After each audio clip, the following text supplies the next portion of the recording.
کے اندر اللہ تعالیٰ نے حضرت داؤد کی قوم کا ذکر کیا کہ اللہ نے انہیں حکم دیا تھا کہ ہفتے والے دن مچھلیاں نہیں پکڑنی، تو وہ کہتے تھے چلو ہاتھ لگا کے نہیں پکڑنی، ہاتھ لگا کے۔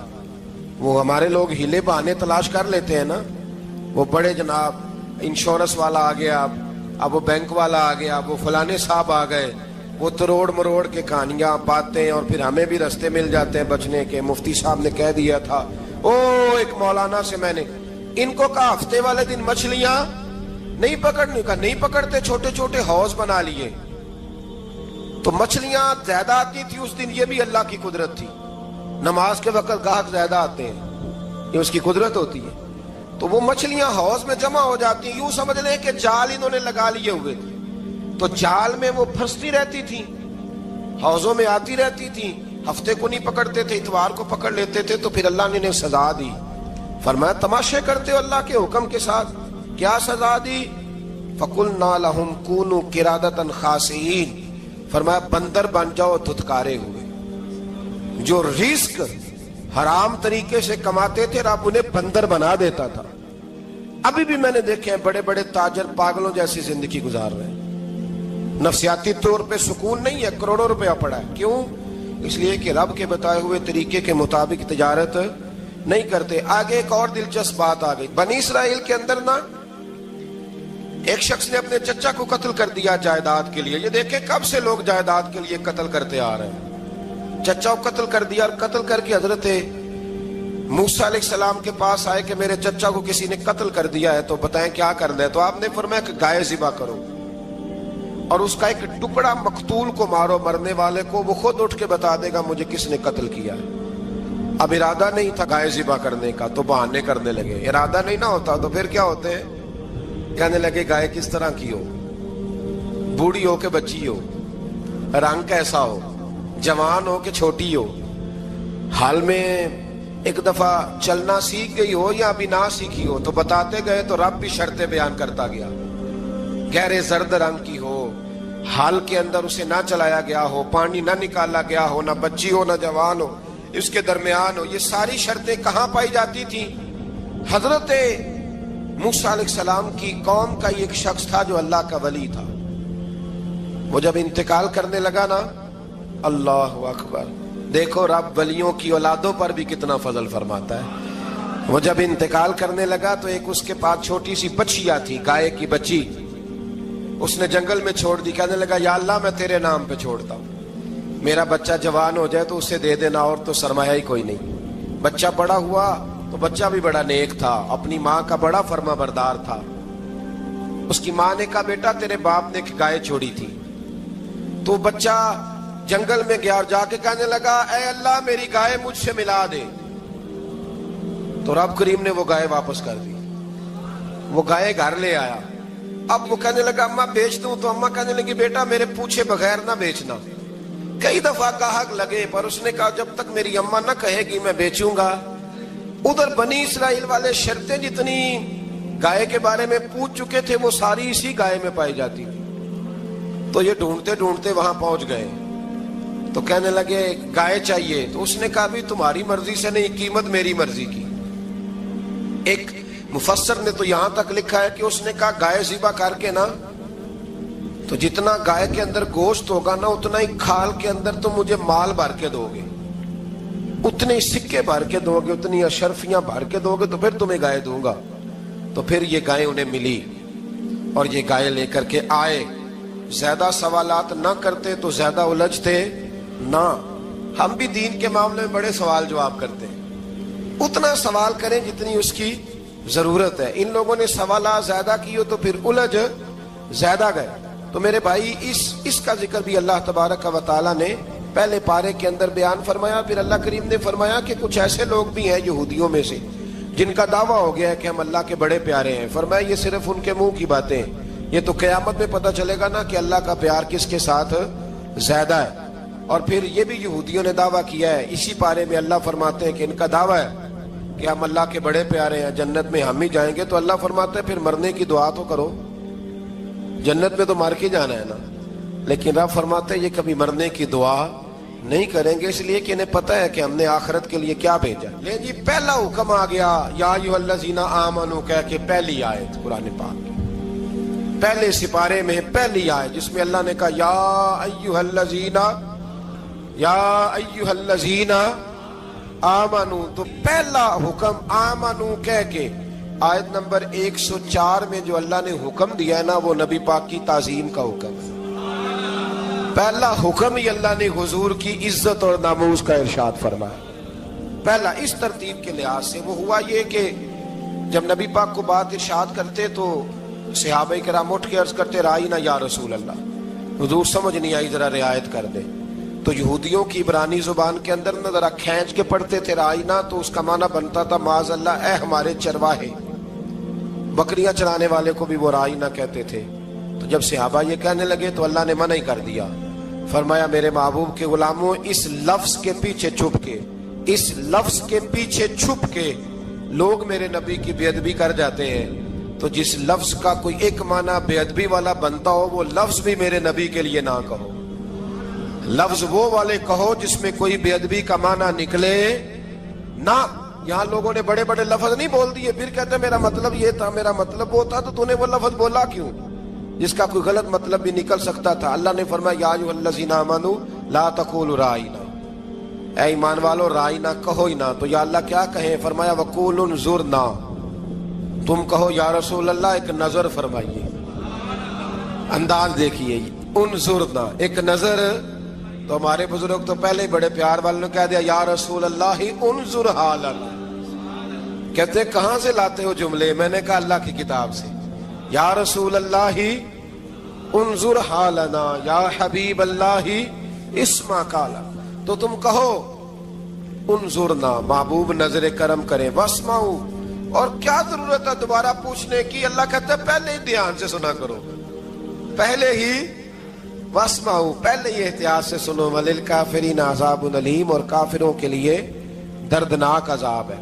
لے جی اسی پارے میں اللہ تبارک و تعالیٰ نے پھر اہل یہود کا ذکر کیا، تو یہود کہنے لگے کہ ہم حضرت ابراہیم کے ماننے والے ہیں، تو اللہ کریم نے وہ بھی ذکر کیا کہ میں نے تو ابراہیم کو آزمایا ہے، وَإِذِ ابْتَلَىٰ إِبْرَاهِيمَ رَبُّهُ بِكَلِمَاتٍ فَأَتَمَّهُنَّ، ہم نے ابراہیم کو کچھ چیزوں سے آزمایا ہے، وہ ہماری آزمائش پہ پورے اترے۔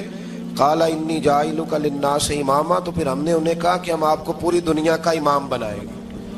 وہ آزمائش کیا تھی؟ آگ میں جانا بھی آزمائش، بیٹے کا نہ ہونا بھی آزمائش، بیٹا ہوا تو پھر اسے وادی غیر ذی زرع میں چھوڑ کے آنا بھی آزمائش، بڑا ہوا تو پھر ذبح کرنا بھی آزمائش۔ فرمایا جہاں جہاں آزمایا ہے نا، ابراہیم ہماری آزمائش میں پورے اترے۔ فرمایا تو مفت میں حضرت ابراہیم کی اولاد بنتے ہو اور ان کا نام لیتے ہو اور ان کے ساتھ اپنا تعلق بناتے ہو، دیکھو تو صحیح وہ کتنی آزمائشوں سے گزرے۔ تو اس کا بھی اللہ نے اسی میں ذکر فرمایا۔ اور پھر وہ بات کرتے تھے حضرت یعقوب کی اور حضرت اسحاق کی، تو فرمایا وہ تو ہمارے اتنے خاص بندے تھے کہ وصال کے وقت بھی انہوں نے اپنی اولادوں کو نصیحت فرمائی تھی کہ اللہ کی توحید پہ قائم رہنا، اس کا ذکر بھی اللہ نے اسی پارے میں بیان فرمایا۔ اور جو حضرت ابراہیم اور جناب اسماعیل نے کعبہ تعمیر کیا تو اس کا ذکر بھی اللہ تعالیٰ نے اسی پارے میں فرمایا۔ فرمایا جب وہ کعبہ بنا رہے تھے تو کہہ رہے تھے ربنا تقبل منا، کہہ رہے تھے اے اللہ بنا ہم نے دیا ہے پر مہربانی فرما ہم سے قبول فرما لے۔ تو جو آیہ کریمہ آخر میں عرض کرنا چاہتا ہوں اس پر بھی تھوڑی توجہ فرمائیں گے تو بات بڑی نکھر کے باہر آئے گی۔ یہ 16ویں رکوع کے اندر اللہ نے پھر یہود کا اور عیسائیت کا ذکر فرمایا، تو اللہ کریم نے ایک بات ارشاد فرمائی۔ یہودیوں کے ہاں جب کوئی بچہ پیدا ہوتا تھا پیلے رنگ کے ساتھ اس کو رنگتے تھے، یا کوئی خاص رنگ تھا ان کا، بچہ پیدا ہوتا تو اس پر وہ رنگ چڑھاتے کہ یہ جی ہمارے مذہب کا رنگ ہے۔ ہمارے ہاں بھی رسمیں ہیں نا اپنی اپنی، معاذ اللہ اپنی اپنی نہیں ہونی چاہیے، اللہ رسول کا حکم ہونا چاہیے۔ تو یہودیوں کے ہاں بچہ پیدا ہوتا تو ایک خاص رنگ چڑھاتے، عیسائیوں کے ہاں پیدا ہوتا تو وہ بھی ایک خاص رنگ چڑھاتے۔ تو مسلمانوں کے ہاں بچے پیدا ہوئے تو انہوں نے بھی توجہ کی کہ یہ کیا ہو رہا ہے، تو رب کریم نے فرمایا صبغۃ اللہ، رنگ اللہ کا ہی ہے۔ ومن احسن من اللہ صبغۃ، اور فرمایا اللہ کے رنگ سے زیادہ خوبصورت کس کا رنگ ہو سکتا ہے؟ اللہ کا رنگ کیا ہے؟ لا الہ الا اللہ محمد الرسول اللہ صلی اللہ علیہ. فرمایا نیلے پیلے کالے رنگ نہ چڑھاؤ، اپنے ذہن پر توحید و رسالت کا رنگ چڑھاؤ. یہ سب سے بہترین رنگ ہے. اگر تمہارے ذہنوں پر رب رسول کی توحید کا رنگ چڑھ گیا تو یہ وہ والا رنگ ہے، پھر تمہیں کسی اور رنگ کی طرف جانے کی ضرورت نہیں پڑے گی. تو فرمایا رنگ وہ پیدا کرو جو توحید کا ہے، رسالت کا ہے، اس رنگ کی توجہ کرو. قرآن مجید کے اس پارے میں اللہ کریم نے مختلف باتیں بیان کر کے آخری رکوع میں یہ جو رنگ کا ذکر فرمایا نا، تو یہ لگتا ہے پورے پارے کا خلاصہ ہے کہ رب کریم نے فرمایا اصل بات یہ ہے کہ تمہاری سوچوں پہ رب رسول کی توحید و رسالت کا رنگ ہونا چاہیے. وہ ایک دفعہ مسلمہ کذاب بے ایمان کہنے لگا میں نے بنا لیا قرآن پاک کا جواب. معاذ اللہ. جواب کیا بنایا؟ وہ سورت ہے نا القاریہ ملقاریہ وما ادراک ملقاریہ، کھڑکھڑانے والی کیا ہے، کھڑکھڑانے والی تمہیں کیا پتا کیا ہے کھڑکھڑی، قیامت کا ذکر ہے. کہنے لگا میں نے اس جیسی صورت بنا لیا. تو کیا بنایا؟ الفیل ملفیل وما ادراک ملفیل. کہنے لگا ہاتھی، تمہیں کیا پتا کیا ہاتھی، تم کیا جانو کیا ہاتھی. تو پاس جو اس کے اپنے بیٹھے تھے نا چیلے، کہنے لگے چپ کر جا، سارے زمانے کو پتا ہے ہاتھی کیا ہوتا ہے. تو پاگل ہے، اس کے دو کان ہوتے ہیں، ایک سونڈ ہوتی ہے، چار اس کے پیر ہوتے ہیں. بیوقوف آدمی قرآن کا مقابلہ کرنا ہے تو کچھ چج کے ساتھ کر. پاگلوں کی طرح مقابلہ کرے گا، جوتے کھائے گا بھی ہمیں بھی پڑھوائے گا. تو قرآن مجید کا کوئی مقابلہ کر سکا؟ تو اس آیہ مبارکہ میں اللہ نے کافروں کو یہ کہا اگر مقابلہ نہیں کر سکتے تو پھر اللہ سے ڈرو، ورنہ دوزخ میں ڈالے جاؤ گے، وہ جس کا ایندھن آدمی اور پتھر ہے، اور بنائی بھی کافروں کے لیے گئی ہے. اعدت للکافرین. جہنم کس کے لیے بنائی گئی ہے؟ کافروں اور منافقوں کے لیے. مسلمانوں کے لیے بنائی گئی. مسلمان مرضی سے چھلانگے لگائیں تو ان کی موج ہے، ورنہ ان کے لیے جہنم، ان کے لیے اللہ نے جنت بنائی ہے. اور یہ بات کرتے ہی رب کریم نے فرمایا اے محبوب علیہ الصلوۃ والسلام، مومنوں کو خوشخبری دے دیں کہ اللہ نے ان کے لیے جنت بنائی ہے، اس میں باغات ہیں، انہیں رزق دیا جائے گا کھانے کے لیے، اور اس میں انہیں پاکیزہ بیویاں دی جائیں گی، اور پھر وہ اس میں ہمیشہ رہیں گے، انہیں اس سے نکالا نہیں جائے گا. آگے جو آیات کریمہ ہے نا، اس کے اندر اللہ تبارک و تعالیٰ نے فرمایا ہے کہ اللہ حیا نہیں کرتا سمجھانے کے لیے مچھر کی مثال بھی دینی پڑے. فرمایا قرآن سے کچھ لوگ ہدایت حاصل کرتے ہیں اور کچھ گمراہ ہو جاتے ہیں. جب لوگ اپنی مرضی کی تشریحات چاہتے ہیں تو گمراہ ہوتے ہیں، اور جب قرآن کو رسول اللہ صلی اللہ علیہ وسلم اور امت مسلمہ کی تشریحات کی روشنی میں سمجھتے ہیں تو پھر اللہ ہدایت عطا فرماتا ہے. پھر اللہ تبارک و تعالیٰ نے آگے ارشاد فرمایا حضرت آدم کی پیدائش کا واقعہ. کچھ مفسرین نے لکھا اللہ نے مشورہ کیا تھا فرشتوں سے، وَإِذْ قَالَ رَبُّكَ لِلْمَلَائِكَةِ إِنِّي جَاعِلٌ فِي الْأَرْضِ خَلِيفَةً. لیکن کچھ مفسرین کہتے ہیں کہ اللہ کو ضرورت نہیں فرشتوں سے مشورہ کرنے کی. اللہ نے فرشتوں سے مشورہ نہیں کیا، بلکہ رب نے انہیں آگاہ فرمایا تھا کہ میں لگا ہوں زمین پہ اپنا نائب بنانے، میں خلافت دینے لگا ہوں زمین پہ. اب یہ تو دینے والی کی مرضی ہے نا اس نے کس کو دینی ہے، یہ تو دینے والے کی مرضی ہے نا اس نے. تو کچھ لوگ کہتے ہیں کہ دینے والے سے زیادہ ہمیں پتہ ہے. تو فرشتوں کو بھی یہ اجتہادی خطا ہو گئی، کہنے لگے یا اللہ اسے نہ بنانا، یہ فساد کرے گا، یہ خون ریزیاں کرے گا. تو اللہ نے فرمایا جو میں جانتا ہوں وہ تم. اللہ اکبر. امام راضی فرماتے جب رمضان آتا ہے تو اللہ فرشتوں سے کہتا ہے ذرا یہ کھول کے دروازے دیکھو نا یہ زمین پہ کیا کر رہے ہیں. تم تو کہتے تھے فساد کریں گے اور یہ سارے تراویحیں پڑھ رہے ہیں. تم تو گویا کہتے تھے فساد کریں گے اور یہ تو دیکھو گویا رمضان کے روزے رکھ رہے ہیں، یہ تو میری یاد میں نکلے ہوئے. تم کچھ کہتے تھے اور دیکھو میں نے تمہیں کہا تھا نا جو میں جانتا ہوں وہ تم. اللہ نے پھر حضرت آدم علیہ السلام کو تمام زمانے کے علوم عطا کیے، علم سکھا لیا. تو فرشتوں سے کہا تم بھی ان چیزوں کے نام بتاؤ، تو وہ بتا سکے نہیں. اللہ نے فرمایا اب اس طرح کرو آدم کو سجدہ کرو. سب نے سجدہ کیا سوائے وہ. کہنے لگا یا اللہ صرف تجھے ہی کرنا ہے، کرنا بھی صرف اللہ کو چاہیے، پر رب کے آگے بھی جھکنا چاہیے، اور جس کے سامنے رب جھکائے نا وہاں بھی. اور یہ جو عاجزی ہے نا، یہ جو جھکنا ہے یہ علم کے آگے ہے.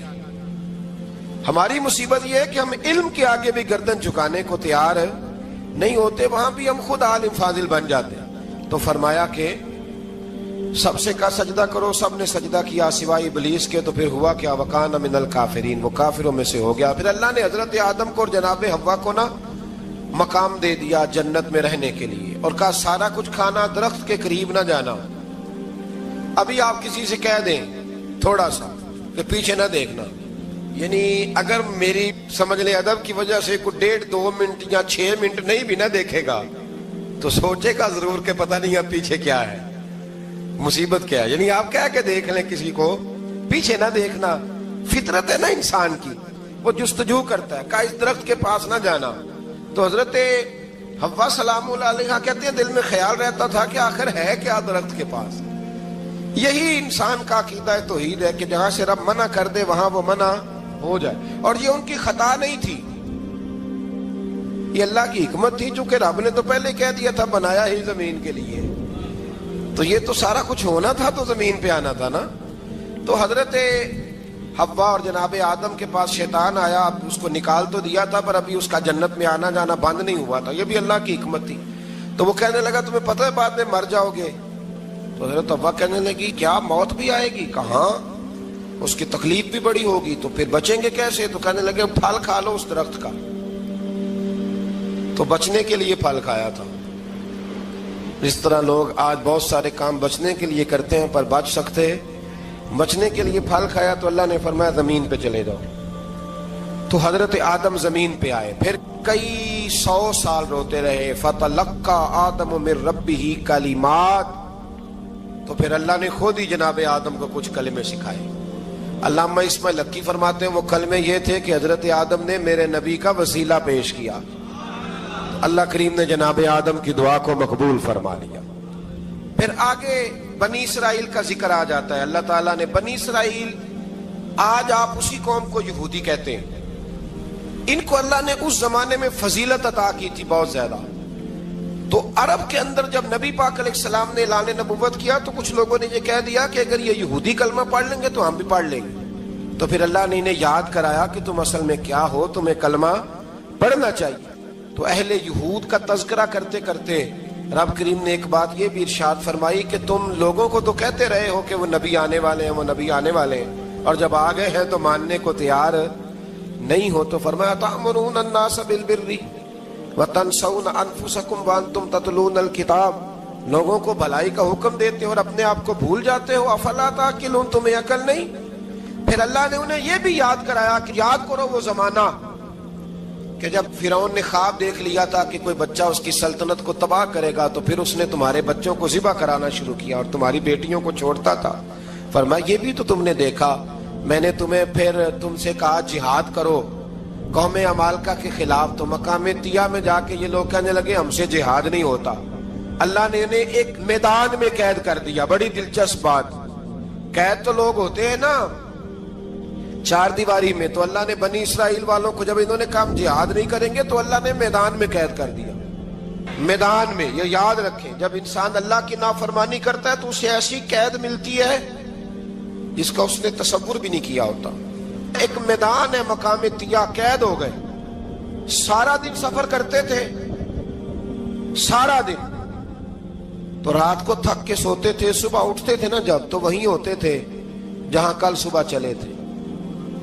تو رب جب کسی کو قیدی بناتا ہے تو اسے زنجیروں کی، سلاخوں کی ضرورت، دعا فرمائے اللہ تبارک و تعالی غموں سے نجات عطا فرمائے، یہ دعا فرمائے۔ ایسی قید دیتا ہے کہ جس سے پھر چھٹکارا ہو سکتا۔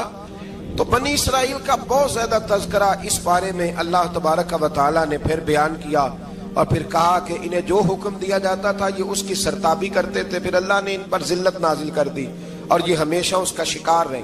بنی اسرائیل کے اندر ہمیشہ نبی اور بادشاہ موجود رہتے تھے۔ ایک وقت ایسا آیا کہ بنی اسرائیل میں کوئی نبی نہیں تھے، اور بنی اسرائیل کا جو اپنا علاقہ تھا نا وہ ملک شام ہے، تو قوم عمالقہ ایک قوم تھی اور بڑے سخت گیر لوگ تھے، انہوں نے بنی اسرائیل والوں کے ساتھ لڑائی کی، جہاد کیا اور انہیں ان کے علاقے سے نکال دیا۔